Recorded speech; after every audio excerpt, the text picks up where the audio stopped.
நமோ நாராயணாய. கோவிந்தநாம சங்கீர்த்தனம் கோவிந்தா கோவிந்தா. நம பார்வதி பதையே ஹர ஹர மகாதேவா. குருவே சரணம்.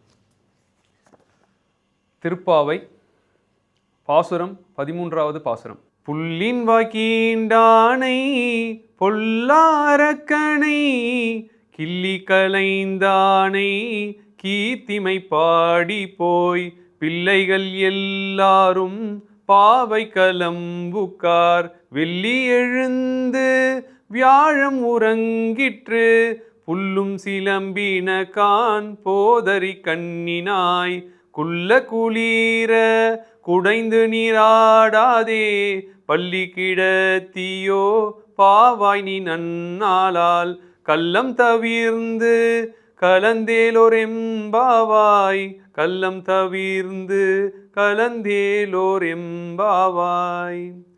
புல்லின் வாக்கீண்டானை பொல்லாரக்கனை கிள்ளி களைந்தானை கீர்த்திமை பாடி போய் பிள்ளைகள் எல்லாரும் பாவை கலம்புக்கார் வெள்ளி எழுந்து வியாழம் உறங்கிற்று புல்லும் சிலம்பின கான் போதரி கண்ணினாய் குள்ள குளிர குழைந்து நீர் ஆடாதே பள்ளி கிடத்தியோ பாவாய் நீ நன்னாளால் கள்ளம் தவிர்ந்து கலந்தேலோரெம்பாவாய் கள்ளம் தவிர்ந்து கலந்தேலோரெம்பாவாய்.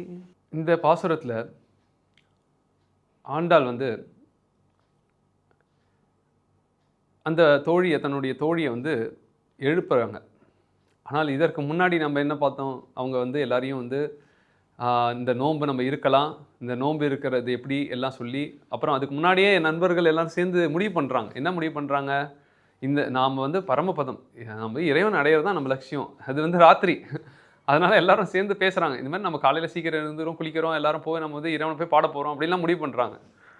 ஆனால் இது நம்மளோட வாழ்க்கையில் நினைக்கும். நம்ம பார்த்திங்கன்னா நம்ம ஃப்ரெண்ட்ஸ்லாம் பேசுவாங்க இந்த மாதிரி, அம்மா நான் இப்போ ஒரு குழந்தை பார்த்திங்கன்னா அம்மா கிட்ட சொல்லலாம், அம்மா நான் நாளைக்கு கராத்தே கிளாஸ் போகிறேன் அப்படின்னு சொல்லுவாங்க.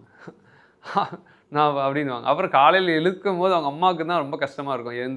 எழுந்துடுறான்னு அம்மா எழுந்துக்கவே மாட்டான். அது பெண் பிள்ளையாக இருந்தது ஆண் பிள்ளையாக இருந்தாலும் அவங்களுக்கு அந்த தூக்கத்துலேருந்து வெளில வர்றதுக்கே மனசு வராது. தூக்கம் அவ்வளோ ஒரு அலாதியான விஷயம் தான், எல்லாருக்குமே பிடிச்சது தான், அதுவும் இறைவனோட ஒரு படைப்பு தான்.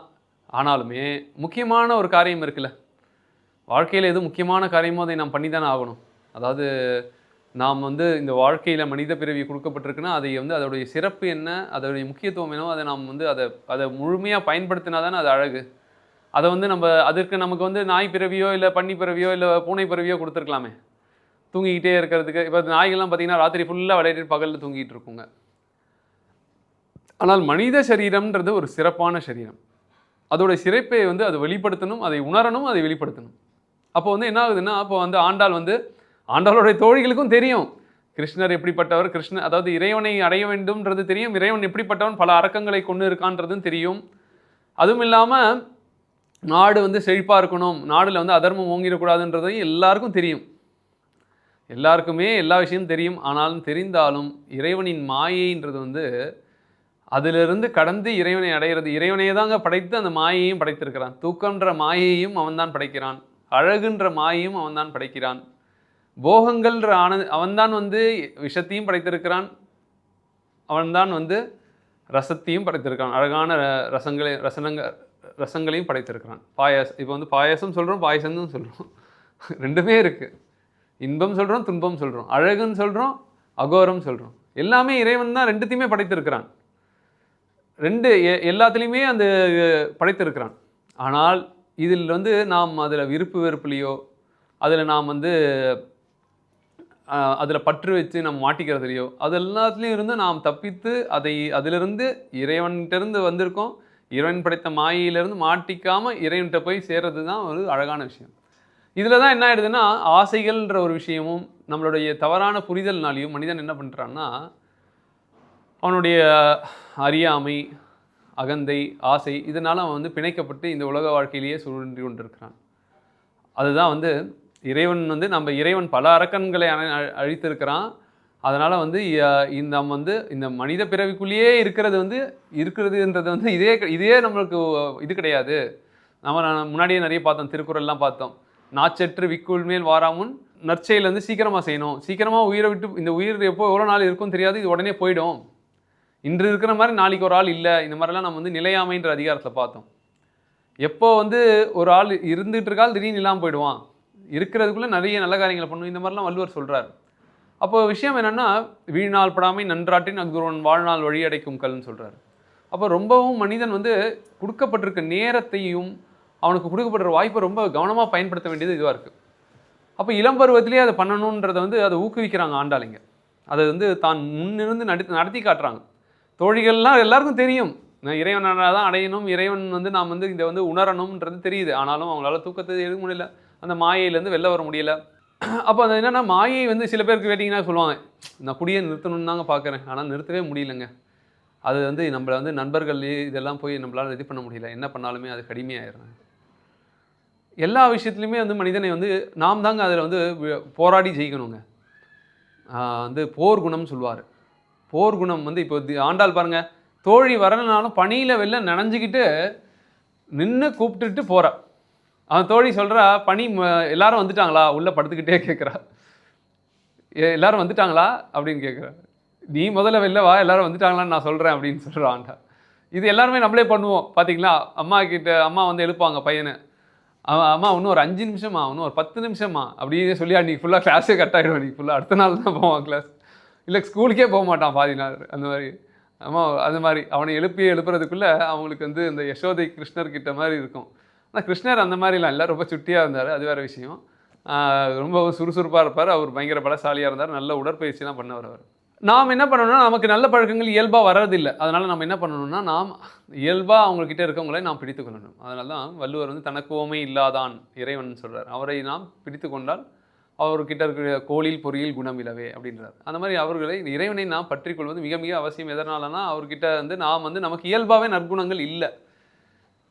அதனால் வந்து என்ன சொல்கிறாங்கன்னா, நல்ல விஷயங்களை வந்து நாம் சேர்க்கணும், நாமளாக தான் விரும்பப்பட்டு சேர்க்கணும். அதுவாக நமக்கு வராது. அதனால் அறம் செய்ய விரும்பு அப்படின்னு அவை சொல்கிறாங்க. அதனால் இதை வந்து நாம் விருப்பப்பட்டு செய்யணும் அப்படின்றத வந்து நல்ல விஷயங்களை போய் சேருங்க. இதை வந்து சங்கரரும் சொல்கிறாரு, சத் சங்கத்வே நிச்சங்கத்துவம், நிச்சங்கத்வே நிர்மோகத்துவம், நிர்மோகத்வே நிச்சல தத்துவம், நிச்சல தத்துவே ஜீவன் முக்தி அப்படின்னு சொல்கிறாரு.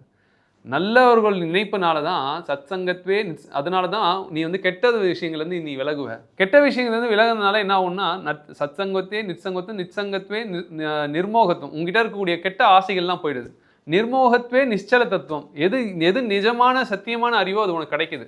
அந்த சத்தியமான அறிவுனால நீ என்ன ஆகிறன்னா, இந்த உடல் பற்றிலிருந்து விலகி யான் எனது இன்னும் செருக்கறுப்பான் வானோர்க்கும் உயர்ந்த உலகம் புகும்ன்ற மாதிரி பற்றுகள் எல்லாம் விலகி இருக்கும் போதே உலகத்தில் வாழும் போதே ஜீவன் முக்தியா ஜனகர் மாதிரியும் கிருஷ்ணர் மாதிரியும் ராமர் மாதிரியும் நீங்கள் உலாவலாம் அப்படின்றத சொல்கிறாங்க. இதுதான் இந்த பாடலோட சாரம். மேற்கொண்டு அடுத்த பாடல் பார்க்கலாம்.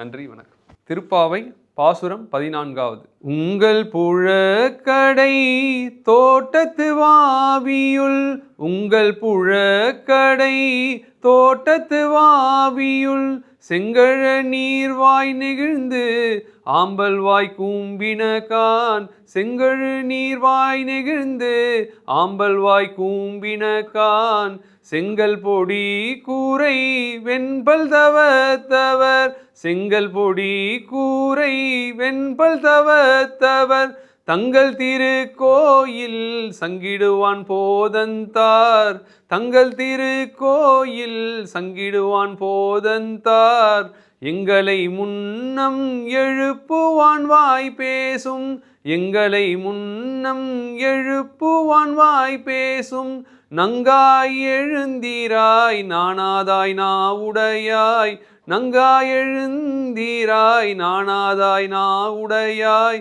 சங்கொடு சக்கரம் ஏந்தும் தடக்கையன், சங்கொடு சக்கரம் ஏந்தும் தடக்கையன், பங்கைய கண்ணானை பாடேலோரெம்பாவாய், பங்கைய கண்ணானை பாடேலோரெம்பாவாய். ஆமாங்க, இந்த பாடலில் ஆண்டாள் இறைவனை பற்றி உணராத பேசாத நாக்கு என்ன நாக்கு அப்படின்னு சொல்லிட்டு சொல்லுவாங்க. அதே போல தான் இவரும் சொல்றார், வள்ளுவரும் சொல்றார், "கற்றதனால் ஆய பயனுன்கொள் வாளறிவன் நற்றால் தொழாரெனின்" அப்படின்னு 2வது குறள்லயே சொல்றார் கடவுள் வாழ்த்துல. நம்ம போன பாடல்ல என்ன பார்த்தோம்னா, போன பாடல் வரைக்கும் பார்த்துருக்கோம். நோன்பு நோக்கிறதுக்காக அவங்க ரெடி ஆயிருக்காங்க. ஆனால் நோன்பிற்காக காலையில் எழுந்துக்கிறதுக்கு எல்லாரும் முடிவு பண்ணியிருக்காங்க. ஆனால் காலையில் யாரும் ஒத்துழைக்க மாட்டேங்கிறாங்க எழுந்துக்கிறதுக்கு தோழிகள். ஆண்டாள் வந்து இதை தான் வந்து அழகாக ஒரு பாடல்களாக சித்தரித்து நமக்கு கொடுத்துருக்காங்க. இதில் என்ன ஆகுதுன்னா, ஒரு தோழி வந்து முன்னாடி நாள் ராத்திரி வந்து நான் உங்களெல்லாம் எழுப்புறேன். இது நம்ம ஃப்ரெண்ட்ஸ் சர்க்கிள்லேயே சொல்லுவாங்க, நான் உனக்கு கால் கொடுத்துறேன்டா காலையில், நான் உன்னை வேக்கப் பண்ணுறேன் அப்படின்னு சொல்லுவான். கடைசியில் அவனுக்கு வேக்கப் பண்ணி அவனை எழுப்புறது தான் பெரிய கஷ்டமாக இருக்கும். அவன் தான் வந்து அவங்ககிட்ட தான் முக்கியமாக டிக்கெட்லாம் இருக்கும், ஏதாவது அந்த படத்துக்கு போகிற டிக்கெட் அது மாதிரி ஏதாவது வச்சுருப்பாங்க. அந்த பையன் வச்சுருப்பான். கடைசியில் பார்த்தா நான் எல்லாரையும் வேக்கப் பண்ணுறேன்னு சொல்லிட்டு அவனை வேக்கப் பண்ணுறதுக்கே ஒரு பெரும்பாடாக இருக்கும். கடைசியில் இன்டர்வலில் போய் உட்காருவாங்க. அந்த மாதிரி என்ன ஆகும்னா, இது ஒரு வேடிக்கையான சொல்கிறது. இப்போ இங்கே வந்து என்ன ஆகுதுன்னா, அந்த தோழி வந்து ஆண்டாள் சொல்கிறா இந்த பாடலில், காலையில் விடிஞ்சிருச்சு, எல்லாரும் வந்துட்டாங்க, சில பேர் குளிக்கவே போயிட்டாங்க, எல்லாரும் குளித்துட்டு அப்புறம் கோயிலுக்கு வேறு போகிறதுக்கு ரெடி ஆகிட்டாங்க. நீ இன்னும் படுத்துக்கிட்டே இருக்கியே, படுக்கையிலேருந்து ஏந்து வர மாட்டேன், வரேன்ற இன்னும் படுக்கையிலேயே எப்படியே இருக்கியே. நிறைய பேர் அப்படி சொல்லுவாங்க. படுக்கையில் இருந்துக்கிட்டு அவங்களுக்கு கனவுல பார்த்தீங்கன்னா ஏதோ அவங்க நடந்து போயிட்டு இருக்க மாதிரியே ஏந்து போன மாதிரியே அவங்களுக்கு ஒரு தோணும். ஆனால் இன்னும் தூங்கிட்டு தான் இருப்பாங்க. அது வந்து அந்த தூக்கம் வந்து பார்த்தீங்கன்னா இப்படி க்ஷணத்துக்கு படுத்திருப்பாங்க, 1 மணி நேரம் ஆயிடுச்சு மாதிரி இருக்கும். திடீர்னு 1 மணி நேரம் 2 மணி நேரம். அந்த தூக்கம் வந்து ஒரு பெரிய மேஜிக் தான் அது இறைவனோட படைப்பில். இப்போ என்ன ஆகுதுன்னா, இந்த பெண் வந்து தோழி வந்து என்ன சொல்லியிருக்காங்கன்னா, நான் எழுப்புறேன்னு வேற சொல்லியிருக்கா.